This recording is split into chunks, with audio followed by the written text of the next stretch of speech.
നമസ്കാരം. ഇന്നത്തെ ഐറ്റം എന്താന്ന് മനസ്സിലായോ? നമ്മൾ അന്നൊരു വേഫിൾ മേക്കറിന്റെ അൺബോക്സിംഗ് ഒക്കെ ചെയ്തിരുന്നില്ലേ? അപ്പൊ അതിലുണ്ടാക്കിയ ഒരു വേഫിൾ ആണ് കേട്ടോ. വേഫിൾസ് എന്ന് പറഞ്ഞു കഴിഞ്ഞാൽ അറിയാത്തവർക്കാണ്, പുറമേ ക്രിസ്പിയും ഉള്ളിൽ നല്ല സോഫ്റ്റും ആയിരിക്കും. കേക്കിന്റെ ടെക്സ്ചർ ആയിരിക്കും ഉള്ളിൽ ചെറുതായിട്ട്. അതും ഐസ്ക്രീം ഒരു അപാര കോമ്പിനേഷൻ ആണ് കേട്ടോ. അപ്പൊ നമുക്ക് വേഫിൾസ് ഉണ്ടാക്കാനായിട്ട് ഒരു 1/2 കപ്പ് ഫ്രഷ് ക്രീം എടുക്കുക. ഒരു പാത്രത്തിലേക്ക് ഒഴിക്കുക. ഫ്രഷ് ക്രീം മതി, വിപ്പിംഗ് ക്രീം അല്ല. ഒരു 1/3 കപ്പ് മെൽറ്റ് ചെയ്തിട്ടുള്ള ബട്ടറും കൂടി ഒഴിച്ചു കൊടുക്കുക. മെൽറ്റ് ചെയ്ത ബട്ടറിന് വേണം. ഇനി ഇതിനെ നന്നായി ഒന്ന് വിസ്ക് ചെയ്തെടുക്കാം. നന്നായി മിക്സ് ചെയ്തെടുക്കണം. ആ കട്ടയൊന്നും ഇല്ലാതെ നല്ലവണ്ണം ഇത് കണ്ടോ, ഇതുപോലെ നന്നായിട്ട് കട്ടയില്ലാതെ വിസ്ക് ചെയ്തെടുത്തിട്ടുണ്ട്. ഇനി നമുക്ക് അതിലേക്ക് ഇട്ട് കൊടുക്കേണ്ടത് 2/3 കപ്പ് പൗഡേർഡ് ഷുഗർ ആണ് കേട്ടോ. ഇതിൽ ക്വാണ്ടിറ്റി ഒക്കെ കറക്റ്റായിട്ട് ശ്രദ്ധിക്കുന്നതാണ് എപ്പോഴും നല്ലത്. അപ്പോഴേ ആ പെർഫെക്റ്റ് കൺസിസ്റ്റൻസിയിൽ വരുള്ളൂ. അതിനെ നന്നായി ഇതുപോലെ ഇങ്ങോട്ട് മിക്സ് ചെയ്തെടുക്കാം. കുറച്ചായിട്ട് എടുത്ത് മിക്സ് ചെയ്താലും മതി. ഇപ്പൊ കണ്ടോ, അത് നല്ല ഒട്ടും കട്ടയില്ലാതെ നന്നായി ബീറ്റ് ചെയ്ത് വന്നിട്ടുണ്ട്. ഇനിയാണ് നമുക്ക് അടുത്ത സാധനമായിട്ട് ഒരു 1/2 കപ്പ് പാല് നോർമൽ മിൽക്കാണ്. തണുത്ത പാൽ ഒഴിക്കരുത് കേട്ടോ. ഇത് തണുത്ത സാധനം കൊണ്ട് ഉണ്ടാക്കരുത്, ബട്ടർ കൊണ്ടൊന്നും ഉണ്ടാക്കരുത്. മെൽറ്റ് ചെയ്ത ബട്ടർ ആവണം, തണുപ്പില്ലാത്ത പാലായിരിക്കണം. നോർമൽ പാലായാൽ മതി. ഇതിനെയും നന്നായി ഒന്ന് മിക്സ് ചെയ്തെടുക്കാം. നമുക്ക് ആ ബട്ടറും മിൽക്കും ഒക്കെ കൂടി മിക്സ് ആവട്ടെ. ഇനി അതിലേക്ക് നമുക്ക് 1 പിഞ്ച് ബേക്കിംഗ് സോഡയാണ് ഇട്ട് കൊടുത്തത്. ഇനി നമുക്ക് ഇട്ട് കൊടുക്കേണ്ട ഒരു 1.5 ടീസ്പൂണോളം ബേക്കിംഗ് പൗഡർ വേണം കേട്ടോ. എന്നാലേ ഈ കൺസിസ്റ്റൻസി പെർഫെക്റ്റ് ആയി വരുള്ളൂ. അപ്പൊ ബേക്കിംഗ് പൗഡറും കൂടി ഇട്ട് കൊടുത്ത് നമുക്ക് ഇതിനെ നന്നായി ഒന്ന് മിക്സ് ചെയ്തെടുക്കാം. ഇപ്പൊ ഇതെല്ലാം മിക്സ് ആയി വന്നിട്ടുണ്ട്. ഇനി നമുക്ക് ഇതിലേക്ക് 1 കപ്പ് മൈദ കുറച്ചായി ഇട്ട് കൊടുക്കണം കേട്ടോ. ഒന്നിച്ചിട്ട് കൊടുക്കരുത് ഒരിക്കലും. അപ്പൊ അത് കട്ടയായിട്ട് ആ കൺസിസ്റ്റൻസി ഒന്നും പെർഫെക്റ്റ് ആയി കിട്ടില്ല. അതുകൊണ്ട് തന്നെ ഇങ്ങനെ മെല്ലെ ഇട്ട് കൊടുക്കുക. എന്നിട്ട് മെല്ലെ മിക്സ് ചെയ്താൽ മതി. ഇത് ഹാൻഡ് മിക്സർ മാത്രം മതി കേട്ടോ ഇത് മിക്സ് ചെയ്യാനായിട്ട്. ഇത് മെഷീനിലൊന്ന് മിക്സ് ചെയ്യണം എന്നുള്ള ഒരു നിർബന്ധവുമില്ല. ഇത് അങ്ങനെ ബീറ്റ് ചെയ്ത് ഫ്ലഫ് ചെയ്ത് വരേണ്ട ആവശ്യമൊന്നുമില്ല. ഇതെല്ലാം മിക്സ് ആയി വന്നിട്ടുണ്ട്. ഒട്ടും കട്ട ഉണ്ടാവരുത്. അത് മാത്രം നമ്മളതിൽ കറക്റ്റായി ഒന്ന് ശ്രദ്ധിക്കണം. ഇനി അതിലേക്ക് ഞാനൊരു 1/8 ടീസ്പൂണോളം വാനിലയുടെ പൗഡറാണ് ഇട്ട് കൊടുത്തത് കേട്ടോ. വാനില എസൻസ് ഉള്ളവർക്ക് അതിട്ട് കൊടുക്കാം. ഒരു നുള്ളു വാനില എസൻസ് ഇട്ട് കൊടുത്താൽ നല്ലൊരു ഫ്ലേവർ കിട്ടും നമുക്ക്. ബാറ്റർ ഏകദേശം റെഡി ആയിട്ടുണ്ട് കേട്ടോ. ചെക്ക് ചെയ്തപ്പോൾ എനിക്ക് കൺസിസ്റ്റൻസി കുറച്ചും കൂടി തിന്നാവാമെന്ന് തോന്നി. അതുകൊണ്ട് തന്നെ കുറച്ചും കൂടി പാൽ ഒഴിച്ച് കൊടുത്തിട്ടുണ്ട്.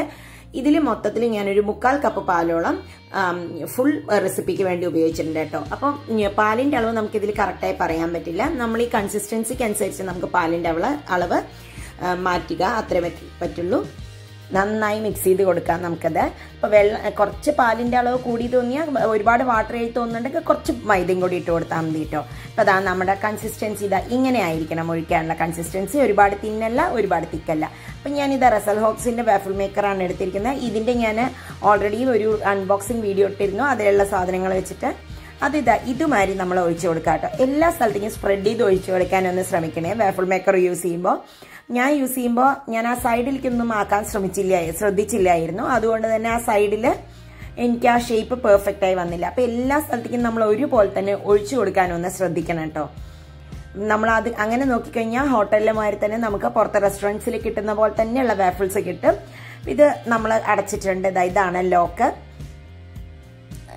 ഇത് കണ്ടപ്പോൾ റെഡ് ആണ് കത്തിയിട്ടത്. ഗ്രീൻ ആവുന്നവരെ നമ്മൾ അങ്ങനെ വെച്ചിട്ടുണ്ട്. ഞാൻ ഗ്രീൻ ആയപ്പോൾ ജസ്റ്റ് ഒന്ന് ഓപ്പൺ ചെയ്ത് നോക്കുന്നുണ്ട്. അതിൽ ബട്ടറൊന്നും വാഫിൾ മേക്കറിൽ തേക്കണ്ട കേട്ടോ. ഇതാ നമ്മുടെ ആയി കണ്ടോ, സൂപ്പറായിട്ട് റെഡി ആയിട്ടുണ്ട്. പക്ഷെ എനിക്ക് തോന്നി ഇപ്പോഴത്തെ സോഫ്റ്റ് ആയിട്ടുള്ള ഒരു പരുവത്തിലായിരുന്നു. ഞാനൊരു 2 മിനിറ്റും കൂടി ഇതിൽ തന്നെ വെച്ചിട്ട് ആ ഗ്രീൻ കളർ പോകുന്നവരെ, മുകളിലുള്ള ഗ്രീന് കുറച്ചും കൂടി ഒരു 2-3 മിനിറ്റും കൂടി ഞാൻ അതിൽ തന്നെ വെയിറ്റ് ചെയ്തു. ഇനിയാണ് നമ്മൾ എടുക്കാൻ പോകുന്നത്. അപ്പൊ ഇതാ കണ്ടോ, അപ്പുറത്തെ സൈഡൊക്കെ പെർഫെക്റ്റ് ആയിട്ട് കുക്ക് ആയിട്ടുണ്ട് കേട്ടോ. ഇത് നമ്മൾ കാണുമ്പോൾ സോഫ്റ്റ് ആണെന്ന് തോന്നും, പക്ഷെ വെച്ച് കഴിഞ്ഞ് കുറച്ച് കഴിയുമ്പോൾ അത് ഇത്തിരി ഹാർഡാകുന്നുണ്ട്. പുറമേ ഹാർഡും ഉള്ളിൽ സോഫ്റ്റും. അപ്പം നമ്മുടെ അടിപൊളി വേഫിൾസ് റെഡി ആയി വന്നിട്ടുണ്ട് കേട്ടോ. വേഫിൾസിനെ നമുക്കിത് ഇനി ഒന്ന് ഡെക്കറേറ്റ് ചെയ്യാം, ഒപ്പം കഴിക്കാനും ചെയ്യാം. ഒന്ന് തണുത്തപ്പോൾ ഇതിൻ്റെ പുറത്തുള്ള ക്രിസ്പിനെസ് നന്നായി ഫീൽ ചെയ്യുന്നുണ്ടായിരുന്നു, ഉള്ളിലുള്ള കുഞ്ഞി സോഫ്റ്റ്നെസ്. അപ്പം അതിലേക്ക് ഞാൻ കുറച്ച് ഐസ്ക്രീമാണ് ഇട്ട് കൊടുത്തിരിക്കുന്നത്. അതിന് മുകളിലേക്ക് കുറച്ച് ഹണി. നിങ്ങൾക്ക് മേപ്പിൾ സിറപ്പ് ഉണ്ടെങ്കിൽ മേപ്പിൾ സിറപ്പ് ഉപയോഗിക്കാം. ഞാൻ ഹണി ഇതേപോലെ തന്നെ ഈ വേഫിൾസിൻ്റെ ഓരോതിലും കുറച്ച് ആക്കാൻ നോക്കണം കേട്ടോ.